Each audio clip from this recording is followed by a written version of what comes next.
जय हिंद। मैं सुनील यादव। पिछले 2-4 दिनों में जिस प्रकार से नोटिफिकेशन आए, चाहे सेट परीक्षा वगैरह को लेकर हो, जो इन्फॉर्मेशन आई, प्लस उसके पश्चात में कल जो असिस्टेंट प्रोफेसर को लेकर नोटिफिकेशन आए हुए हैं, उससे काफी एक भ्रम, एक संशय की स्थिति उत्पन्न हो गई है। पहले नोटिफिकेशन जिस तरह से आए थे, लगा था कि सेट का एग्जाम पहले होगा, लेकिन कल जो चीजें आई हैं असिस्टेंट प्रोफेसर वगैरह को लेकर के, उससे ऐसा प्रतीत हो रहा है कि पहले कौन सा एग्जाम होगा? एपी का एग्जाम होने वाला असिस्टेंट प्रोफेसर का। काफी अच्छा चल रहा था, सिस्टमैटिक वे में चल रहा था। ऐसा लगा था कि हाँ, सेट भी आ गया है और भी अदर एग्जाम्स भी हैं लाइफ में, अपने पास में काफी अपॉर्चुनिटीज हैं, अवसर हैं।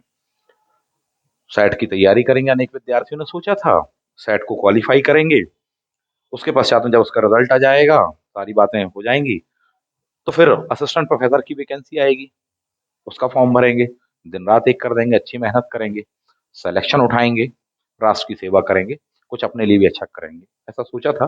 पर इन सब चीजों पर बड़ा पानी फिरता हुआ सा नजर आ रहा है। इसको लेकर बहुत कंफ्यूजन है विद्यार्थियों में, जिसके कारण मैं ये वीडियो बना रहा हूँ। देखिए, ये जो कंफ्यूजन अभी आया हुआ है सामने, उसकी कई वजह हो सकती है, कई चीजें उसमें हो सकती हैं।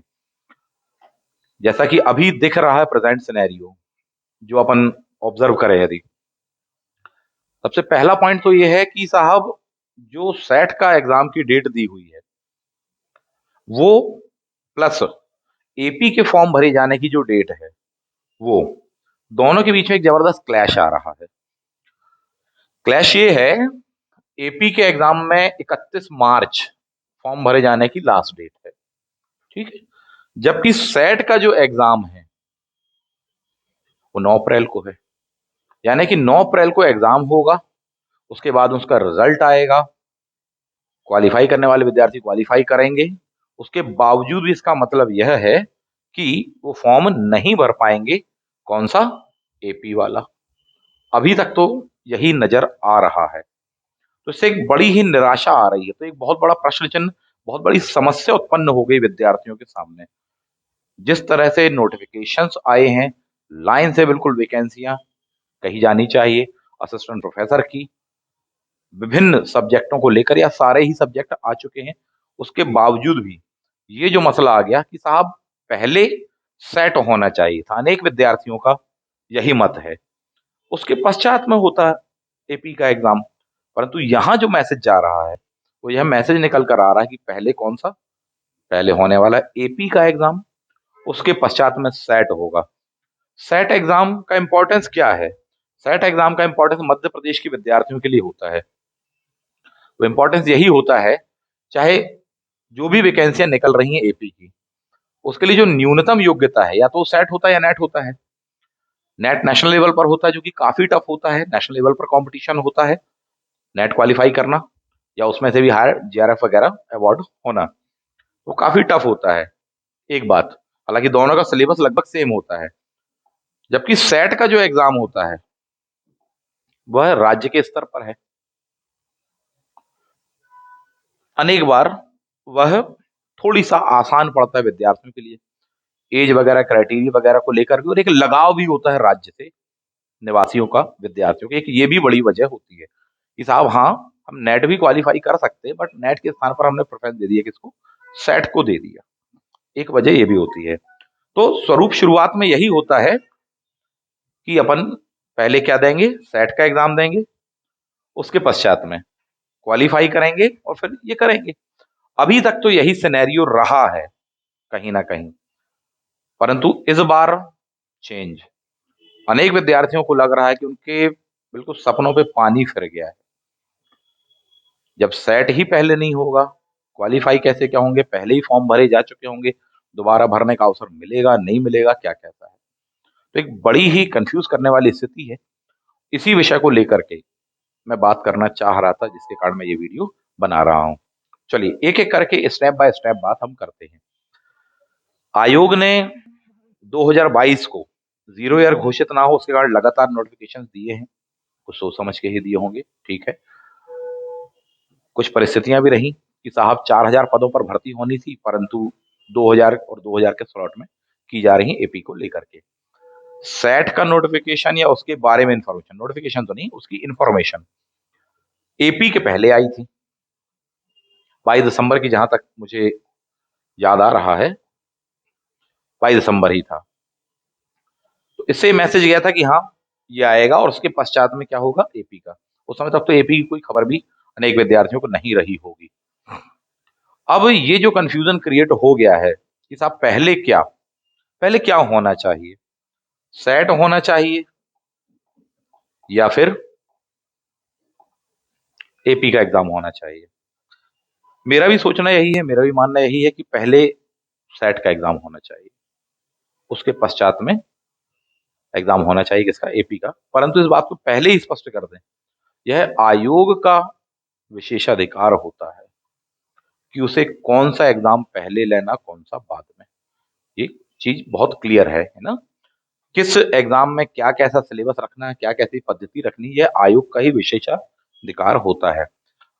परंतु इस वीडियो के माध्यम से मैं चाहूंगा, आयोग से निवेदन करना चाहूंगा कि हजारों विद्यार्थी हैं, लाखों विद्यार्थी हैं जो कि इंतजार करते रहे हैं सेट एग्जाम का, उस परीक्षा को देने, उसे क्वालिफाई करने का, और उसके पश्चात में वो सपना देखते हैं किसके लिए, असिस्टेंट प्रोफेसर के लिए। तो कुछ ऐसा किया जाए कि पहले क्या करवाया जाना चाहिए, पहले सेट का एग्जाम कंडक्ट होना चाहिए, उसका रिजल्ट आ जाए, जो भी विद्यार्थी एलिजिबल रहें वो फिर भर सकें फॉर्म को, फिलअप कर सकें किसको, एपी का। ऐसा होना चाहिए, यह ज्यादा सही पद्धति होगी। उसकी कई वजह हैं। पहली बात तो सेट एग्जाम को लेकर मध्य प्रदेश राज्य के विद्यार्थियों का जुड़ाव होता है, लगाव होता है, विश्वास होता है उनके प्रति। एक कहीं ना कहीं प्रेरणा होती है कि हाँ हम इसको कर लेंगे और हमारा हो जाएगा, ज्यादा कंपैरेटिवली नेट की अपेक्षा। दूसरा पॉइंट ये है कि 2017 के पश्चात से सेट का एग्जाम नहीं हुआ है।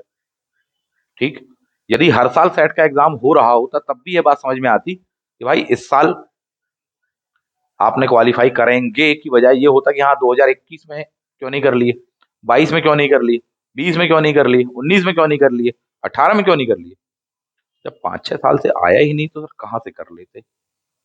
तो कहीं ना कहीं ये जो 5 साल तक जिन विद्यार्थियों ने इंतजार किया उनके साथ में न्याय हो, इसलिए पहले कौन सा एग्जाम होना चाहिए, पहले सेट का एग्जाम होना चाहिए, ताकि राज्य के अनेक विद्यार्थियों के साथ में न्याय किया जा सके। एक चीज उसमें ये हो सकती है, भाई सेट का एग्जाम नहीं हुआ तो आप नेट क्वालिफाई कर लो, नेट क्वालिफाई करके भी आप एलिजिबल हो जाते हो, या फिर आप पीएचडी कर लीजिए, पीएचडी आपकी कंप्लीट हो जाती है अब तक तो 5 साल में। और हम सभी लोग इस बात को अच्छे से जानते हैं कि पहली बात हम राज्य को प्रेफर करते हैं, राज्य की सेवा में जाना है, राज्य को ही लेकर चलते हैं। ये बिल्कुल वही बात है कि कई विद्यार्थी इतने प्रतिभाशाली, इतने मेहनती होते हैं कि वो पीएससी का एग्जाम भी क्वालिफाई कर सकते हैं, एमपीपीएससी का, और वैसे ही मेहनत करें ईमानदारी से तो आईएएस का भी क्वालिफाई कर लेंगे। परंतु उनके माइंड सेट ही नहीं होता कि हमें आईएएस में जाना, उनको पीएससी में ही जाना है, अपने राज्य में ही रहना है। एक माइंडसेट वाली बात है विद्यार्थियों के स्तर पर। दूसरा उसमें ये होता है कि नेट का एग्जाम में विद्यार्थियों को काफी स्तरों पर डेप्थ में भी पढ़ना पड़ता है, एक बात ये तो सही है। लेकिन दूसरा पॉइंट ये भी होता है कि राज्य को वो फोकस करते हैं, कहीं ना कहीं एक साइकोलॉजिकल इफेक्ट होता है सेट को लेकर के कि साहब ये हो जाएगा तो हम कर लेंगे।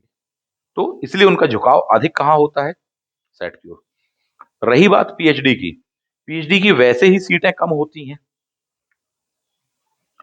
जो गाइड हैं प्राय वो खाली ही नहीं होते, सीटों की संख्या पता चला 8 है, 10 है, 15 है, 20 है। तो इतनी कम सीटें निकलती हैं साहब, हर यूनिवर्सिटी में हर विद्यार्थी, पीएचडी में लाखों रुपए लगना है, और उसके बाद में हर चीज में कहीं ना कहीं बहुत सारी खामियां भी हैं, किन किन के बारे में नाम लिया जाए। तो उसमें एक सीधा सीधा से जो माध्यम होता है वो यही होता है कि हाँ एक कॉम्पिटेटिव एग्जाम क्वालिफाई करें हम, ये वाला, दूसरा हम क्वालिफाई करें ये वाला, यानी पहला सेट क्वालिफाई करें, एलिजिबल हो जाएंगे हम कहाँ, लाखों रुपए खर्च किए बिना, 5 साल खर्च किए बिना, पीएचडी किए बिना, सीधे एपी के लिए। मेहनत हमें वहां भी करनी है, पीएचडी नहीं करना है, लेकिन एक माध्यम हो सकता है विद्यार्थियों के लिए। सही सिस्टमैटिक मेरे ख्याल से यही होना चाहिए कि पहले क्या है, सेट, और उसके पश्चात में क्या हो, एपी का एग्जाम। 5 साल से नहीं आया है, ये एक बहुत बड़ी वजह है। हर साल आ रहा होता, जिन विद्यार्थियों ने क्वालिफाई नहीं किया 2022 का, तो ठीक समझ में आती कि आपने 22 में क्यों नहीं कर लिया भाई, 23 में ही क्यों करोगे। पर है ही नहीं पिछले 5-6 साल से। अर्थात इसका मतलब जो 12th क्लास में उस जमाने में रहे होंगे, 5 साल के पश्चात में अब वो एलिजिबल हुए होंगे साहब पीजी के पश्चात में। कहीं ना कहीं एक ये चीज है। अब इसमें एक बात और मैं ऐड करना चाहूंगा इस समस्या के पश्चात में, शायद कंफ्यूजन क्रिएट हो गया है। शायद कई बातें इसमें हो सकती हैं। पहला, कंफ्यूजन क्रिएट हो गया है डेट्स वगैरह के क्लैशिंग को लेकर के, कि साहब पहले एपी का होने वाला है बाद में सेट का, या ये सही भी हो सकता है कि पहले वाकई में एपी का हो बाद में सेट का हो। ठीक, तो अगर पहले एपी का है तो उस चीज के लिए विद्यार्थियों को निवेदन करना चाहिए आयोग से कि सर एग्जाम आपको दोनों ही लेने हैं, पहले क्या सेट ले लीजिए सर, कई लोगों की लाइफ में अवसर बन जाएगा। वरना इसके बाद में जब सेट होगा, क्वालिफाई कर भी लेंगे तो एपी की वैकेंसी नहीं होगी। ना सेट की पिछले 5 सालों से है, ना एपी की पिछले 5-6 सालों से है। उच्च शिक्षा का सपना देखे विद्यार्थियों ने, बैठे हुए हाथ में हाथ धरे, बहुत सारा समय ऊर्जा कोविड में चली गई। तो अवसर होना चाहिए, फॉर्म भरने का कम से कम अवसर तो मिले, एग्जाम देने का। बाद में भले ही पास हो फेल हो टॉपर बने, वो समय की बात है, अवसर तो मिले। तो एक ये बहुत बड़ा विषय कहीं ना कहीं है। तो इसके लिए मेरा कहना ये है, पहला सजेशन, कि विद्यार्थियों को निवेदन करना चाहिए आयोग से, पॉइंट नंबर 1। पॉइंट नंबर 2, आयोग को इस बात को स्पष्ट करना चाहिए कि हम लोग अनावश्यक परेशान हो रहे क्या, कंफ्यूज हो रहे क्या, कि नहीं नहीं भाई पहले एपी हो रहा बाद में सेट का। स्पष्ट करना चाहिए कि नहीं पहले सेट ही होगा, क्योंकि एपी के में एग्जाम की डेट नहीं दी गई है। पॉइंट नंबर 1, फॉर्म भरे जाने की डेट दी गई है 31 मार्च। ऐसा भी तो हो सकता है ना कि ये डेट बढ़नी हो, फॉर्म भरने की डेटें क्या नहीं बढ़ी हैं, अरे एग्जाम की डेट बढ़ी है, प्रीलिम्स की बढ़ी है, वनडे एग्जाम्स की बढ़ी है, मेंस की बढ़ी है। शायद ये भी चीज हो सकती है। इस बात को स्पष्ट किया जाना चाहिए कि पहले क्या और क्यों, तो ये और भी अच्छा होगा। ठीक, अनावश्यक विवाद इत्यादि चीजों से और विद्यार्थियों के मन में जो धारणाएं आती हैं वो सभी बच पाएंगे, एक सकारात्मक ऊर्जा से भरे रहेंगे। एक और ऑप्शन इसमें ये भी हो सकता है, फरवरी माह में जा रहा है यूजीसी नेट का एग्जाम। यूजीसी नेट का एग्जाम का रिजल्ट फटाफट आता है, शायद तब तक आ जाएगा जब तक आपको एपी के फॉर्म भरने हैं। एलिजिबल हो जाएंगे तो भर पाएंगे, यह भी एक ऑप्शन बनता है। देखिए डेट्स वगैरह आगे पीछे कितनी क्या होती हैं, क्लैश तो नहीं होता, तो एक ये भी विषय वहां पर होने वाला है। इतनी बातों के पश्चात में अब जो मेरा सोचना है वो मैं आपके सामने रखना चाहूंगा,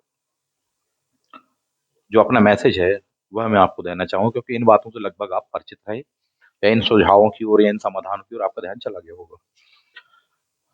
कहीं ना कहीं एक संकट और ये सारी चीजें उत्पन्न हुई हैं, कईयों को तो रातों को नींद भी नहीं आई होगी। ठीक, तनाव में होंगे कि साहब क्या सोचा था और क्या हो गया, या क्या होने वाला है।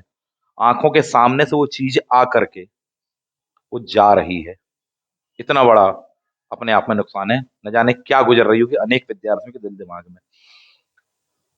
न्यू ईयर पर एक जबरदस्त धमाका, ठीक, दुखी होंगे बहुत सारे विद्यार्थी। अब मैं यहां से अपना मैसेज स्टार्ट करना चाहूंगा आपके लिए। मेरा मानना यह है कि पहले सेट का एग्जाम ही होगा, ऐसा होना चाहिए, उसके पश्चात में ही एपी का होगा। ठीक, सबसे पहली बात, क्यों, क्या, कैसे, ऐसा इसलिए कि सबसे पहले तो दिमाग से अनावश्यक नकारात्मक विचार आप निकाल दीजिए। कोई भी नेगेटिव विचार जो है उनको निकाल दीजिए, सॉल्यूशन की ओर सोचिए। समस्या की ओर सोच रहे हैं, कल रात से सोच रहे हैं अनेक विद्यार्थी, मत सोचिए, समाधान की ओर सोचिए। समाधान क्या है? समाधान है कि सबसे पहले तो सकारात्मक ऊर्जा से भरिए, पॉजिटिविटी अपनी मत छोड़िए, क्योंकि जब वो रहेगी तब आगे आप सही ढंग से सही रास्ता सोच पाओगे। दूसरी बात, तैयारी अपनी जारी रखो आप, पहले सेट का ही एग्जाम होना चाहिए, होगा ही। ठीक, रही बात एग्जाम डेट, फॉर्म फिलिंग वगैरह मेरे ख्याल से बढ़ जाएगी, क्योंकि विद्यार्थी नहीं तो उठा करके फिर जाएंगे कोर्ट में। क्योंकि जो विद्यार्थी पहले एपी का फॉर्म भर चुके हैं, फॉर्म भरने की डेट जा चुकी है, एग्जाम की डेट आई नहीं है, उसके पश्चात में सेट की आएगी, कोई ना कोई उठा के याचिका लगा देगा, फिर मामला एक नया खिंच जाएगा, फिर विवाद होगा और सारी बातें होने वाली है। तो बेहतर यही होगा कि साहब पहले ये वाला हो। पॉइंट नंबर 2, ये जो डेट्स हैं, ये डेट्स आगे बढ़ती रहती हैं, आप इस बात को जानते हैं। एआर का जब असिस्टेंट रजिस्ट्रार का जब फॉर्म आया था, अगस्त माह में समथिंग कुछ आया था, या जुलाई एंडिंग समथिंग में आया था। 25 सितंबर को एग्जाम था। कितनी भागम भाग मची थी, हमारा तो फाइनल ईयर चल रहा था, हम एलिजिबल है कि नहीं, हमारा तो ये, हमारा तो वो, फला है ढिका है। क्या हुआ अंततः, वो बढ़ते बढ़ते एक्सटेंड होते होते 1 साल के लिए बढ़ गया है। 28 मई की डेट दी हुई, 28 मई को भी नहीं हो सकता, यूपीएससी का एग्जाम है, निश्चित रूप से जून में ही होने वाला है, वो अगले सप्ताह में। ठीक यही है ना। कहाँ 25 सितंबर को वह एग्जाम होना था, कहाँ जा रहा है वो। तो ये अवसर बढ़ा ना, डेट बढ़ी ना। तो इस दौरान में केवल समस्या पर सोच सोच के अपनी ऊर्जा को जाया मत करिए, आप अपनी तैयारी करिए। निश्चित रूप से जब इस चीज को लेकर के निवेदन आयोग के सामने जाएंगे, बात सामने जाएगी, आयोग शासन इस विषय पर विचार करेंगे, और डेफिनेटली इस चीज का समाधान निकलेगा, निकलना चाहिए। और पहले क्या, सेट का एग्जाम होगा, अपनी तैयारी रखो, तो उसमें फायदे में रहोगे। तैयारी तभी रख सकते हो जब आप एक सही सकारात्मक सोच में हैं। क्योंकि सेट का एग्जाम हो चाहे एपी का एग्जाम हो, अगर तैयारी अपन पहले से नहीं कर पाए, तो एग्जाम तो ऐसे बहुत सारे होते और जाते रहेंगे, लेकिन अपनी ही तैयारी नहीं, तो अपन क्वालिफाई नहीं हो रहे, तो फिर क्या मतलब निकला। तो तैयारी अपनी रखिए, सबसे पहला सजेशन ये है। एक माइंड सेट सही बैलेंस रखिए, इस समय बहुत धैर्य की जरूरत होती है। ऐसे सिचुएशंस में हड़बड़ाएं नहीं, घबराएं नहीं, धैर्य पूर्वक निर्णय लें आप साहब जी। ठीक है। मेरे ख्याल से ये डेट्स एक्सटेंड होनी चाहिए, खासकर तब की सिचुएशन जब आयोग के सामने ये मामला जाएगा, या कोई कंफ्यूजन क्रिएट हो गया है, तो आयोग के द्वारा उस चीज को दूर किया जाएगा। और सेट का फॉर्म अभी तक आया नहीं है ना, तो कल भी आ सकता है, आज रात तक भी आ सकता है, कभी भी आ सकता है।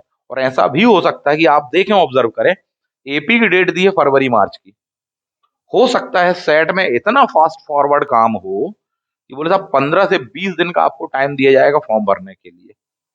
क्यों नहीं किया जा सकता कि जनवरी में ही फॉर्म आए हैं, लास्ट डेट हो गई है, और बोले साहब फरवरी माह में आपसे एग्जाम ले लिया जाए और रिजल्ट भी आ जाए मार्च माह तक। क्या ऐसा नहीं हो सकता? नहीं हो सकता। ऐसे बोले सर अप्रैल तक रिजल्ट आएगा, इसकी डेट क्यों नहीं अप्रैल तक बढ़ाई जा सकती, मई तक हो जाएगी, तो फिर क्या करोगे। तो फिर यहाँ आप तब ही लाभ उठा पाएंगे जब आप पॉजिटिव रहेंगे, जब आप अपनी तैयारी रखेंगे और अपने आप को इस लेवल पर रखेंगे ज्ञान के, कि एग्जाम जब भी हो हम उसको क्वालिफाई कर ही लें, लिस्ट में आपका नाम हो ही, आप एलिजिबल हो ही जाएं। इसलिए आप अपनी तैयारी रखिए, ऐसा मेरा सजेशन है। ना कि बैठकर चिंतन बस करते रहिए। सारी चीजें समय के साथ साथ उसके जो पहलू होते हैं वो सामने आते हैं। सब कुछ सब पहले से ही हमको पता नहीं चल जाता। यह अधैर्य कहलाता है, अपने आप एक अनुशासनहीनता कहलाती है, कि समय जिस बात को जिस समय जिस परिस्थिति में जिस कालखंड में आपके सामने रखना चाहता है, और आप उसको आज ही जान लेना चाहते हैं, यह अधैर्य कहलाता है, यह अनुशासनहीनता कहलाती है। तो जो हमारे हिस्से का काम है, जो भगवत गीता में कहा गया है, जो दुनिया के अच्छे लोग कहते हैं, कि आप क्या करो, आप अपना कर्म करो साहब। अभी फिलहाल में फल की इच्छा ना करो। बच्चे सोचते हैं, क्यों ना करो, कैसे ना करो, मत करो, लेकिन यही चीज कही जा रही है। क्या करो? कर्म करो। कर्म यही है कि तैयारी दिन रात से करो आप। इन डेटों में और इन सब बातों में बिल्कुल भी ना उलझो, ऐसा मेरा सजेशन है। चीजें विधिवत होंगी, अपना अपना निवेदन, अपनी बात को आप सामने रख सकते हैं एक विधिवत तरीके से, शांतिपूर्ण तरीके से, अहिंसात्मक तरीके से, लोकतांत्रिक तरीके से आपको अपनी बात रखनी चाहिए। और हम हैं विद्यार्थी, आप हैं विद्यार्थी, हमको तैयारी अपनी विधिवत करनी चाहिए, उस पर फोकस करना चाहिए, ना कि अन्य चीजों पर। तो यही जो सबसे महत्वपूर्ण बात थी, मैं आप सभी विद्यार्थियों से कहना चाह रहा था। तो मुद्दा यही है, तैयारी रखो। अभी मुख्य विषय पर आप आए ही नहीं है। मुख्य विषय ही एग्जाम को क्वालिफाई करना, इस बात को आप समझ लीजिए। बहुत टफ होता है एग्जाम सेट का भी, और उससे भी ज्यादा टफ होता है नेशनल लेवल पर नेट का एग्जाम। पेपर 1 ही अपने आप में 10-10 यूनिट है। पेपर 2 तो सब्जेक्ट है, ऑप्शनल है, मतलब माशाअल्लाह का विशाल काय सिलेबस होता है। कोई ऐसा सेक्शन नहीं होता जो कि छोड़ दिया गया हो, बहुत बड़ा सिलेबस होता है। पेपर 1 में भी स्कोरिंग करना है, पेपर 2 में भी स्कोरिंग करना होता है। एपी का अभी आपको परीक्षा की एग्जैक्टली योजना नहीं दी गई है, हो सकता है कई चीजें ऐड कर दी जाएं।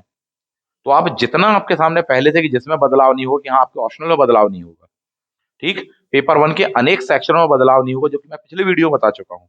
होगा भी तो क्या, एमपी का कुछ सेक्शन एक्स्ट्रा जोड़ा जाएगा, maximum section as it is ही रहेंगे। आप उनको तैयार करना चालू कर दीजिए। जिन विद्यार्थियों को सिलेक्शन लेना है उनने तैयारी चालू कर दी है, बैचेस प्रारंभ कर दिए गए हैं, पेपर वन को लेकर भी, पेपर टू को लेकर। और सबसे खास चीज, जिनका तैयार होगा केवल वही क्वालिफाई करेंगे। फॉर्म भरने मिल जाए यही पर्याप्त नहीं है, फॉर्म भी भरें, हम क्वालिफाई भी करें, वो तभी हो पाएगा जब विधिवत एक मार्गदर्शन होगा। सिस्टमेटिकली हम चीजों को पढ़ेंगे। पढ़ने के लिए पचासों बातें हैं, पचासों किताबें, बिल्कुल पचासों नहीं पढ़ना है, गिनी चुनी चीजें पढ़नी होती हैं, टू द पॉइंट पढ़ना होता है, स्टैंडर्ड की बुक्स, स्टैंडर्ड का नोट्स पढ़ना होता है, तब जाकर वो सिलेक्शन होता है। वहां पर एग्जामिनेशन हॉल में बहुत सारी ट्रिक्स होती हैं क्वेश्चन पेपर को डील करने के लिए, वो एक अनुभवी व्यक्ति ही आपको बता सकता है, जिसको एक्सपीरियंस हो, यहाँ से आप नेट कैसे क्वालिफाई करना है, जीआरएफ कैसे क्वालिफाई करना है। तो आप संपर्क बनाए रखिए हमसे, हम आपसे यही कहेंगे, चाहे पेपर वन पढ़ना हो, चाहे पेपर टू ऑप्शनल हिस्ट्री पढ़ना हो आपको, हिंदी के लिए, हिंदी लिटरेचर वगैरह के लिए अभी समय नहीं निकाल पा रहे हैं, थोड़ी सी दिक्कत जा रही है साहब, ठीक। तो जो भी है आप अपने स्तर पर पढ़ना शुरू कर दीजिए, जितना भी गाइडेंस हो सकेगा मैं प्रदान करने का प्रयास करूंगा। तो अभी फिलहाल में इन सारी बातों को अलग कर लीजिए, डेट्स वगैरह को लेकर के मेरे ख्याल से 2-4 दिन में चीजें और क्रिस्टल क्लियर हो जाएंगी, और सब कुछ जैसा आप लोग चाह रहे हैं लगभग वैसा ही होगा। राज्य सरकार भी आपका भला चाहती, आयोग भी आपका भला चाहता, आपके कल्याण के लिए ही आयोग बैठा हुआ, वहां पर प्रतिनिधि हैं साहब, विद्वान गण बैठे हुए हैं, और निश्चित रूप से सब अच्छा ही होगा, ऐसा मेरा कहना है, ठीक। अंतिम दिन है 2022 का, ये 2023 आपके सामने खड़ा है। दृढ़ संकल्प तो हो जाए, नए संकल्प ने, नई प्रतिज्ञाएं लें, सकारात्मक प्रतिज्ञाएं लें, सकारात्मक बदलाव लाएं। हर व्यक्ति में सुधार की गुंजाइश सदैव रहती, चाहे वो कितना ही विद्वान, जीनियस और सुपर ह्यूमन क्यों ना हो जाए, सदैव बाकी रहती। हम में भी कहीं ना कहीं बहुत सारी खामियां रह गई होंगी, उन खामियों को दूर करना चाहिए, उनको बदलना चाहिए, अपने तौर तरीकों पर चिंतन मनन करना चाहिए साहब। करिए, उन नए संकल्प लीजिए कि 2023 में हम श्रेष्ठतम अपना देंगे, जीवन में बहुत सारी नई चीजों को इंट्रोड्यूस करेंगे, अच्छे से अच्छी चीज लाएंगे, अच्छे लक्ष्य बनाएंगे, अच्छे लक्ष्यों को प्राप्त करेंगे, सफलताएं प्राप्त करेंगे, आगे बढ़ेंगे। जो कैरियर अभी तक सेट नहीं हो पाया उसको सेट करेंगे ही करेंगे, और वो निश्चित रूप से होगा। 2022 में एक बहुत ही अच्छे स्थान पर जाना ही है, सिलेक्शन उठाना ही है, और निश्चित रूप से हम उठाएंगे। और जो इस तरह से सोचेगा कि मैं उठाऊंगा, निश्चित रूप से वो उठा भी लेगा।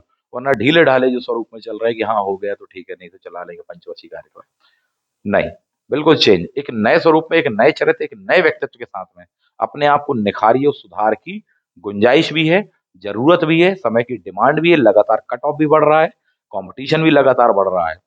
जितना बेस्ट हो सकता है, जितना सुधार बदलाव हो सकता है, जितना अच्छा नॉलेज, जितना अच्छा गाइडेंस मिल सकता है, आपको लेना चाहिए, यूटिलाइज करना चाहिए, और सीखना चाहिए कि साहब दुनिया में कई लोग क्यों इतनी आसानी से चीजों को कर जाते हैं और हम क्यों नहीं कर पाते इतनी ज्यादा मेहनत के बावजूद।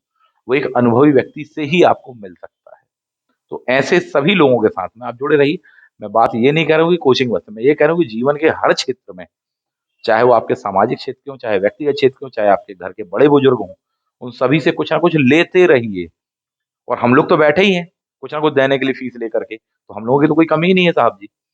मैं तो हूं ही तत्पर, आप रहिए संपर्क में, हमारे बैच में रहिए, ज्वाइन करिए, बताएंगे सारी बातें। लेकिन ये एक छोटा सा क्षेत्र है, एग्जाम है, पढ़ाई बस है।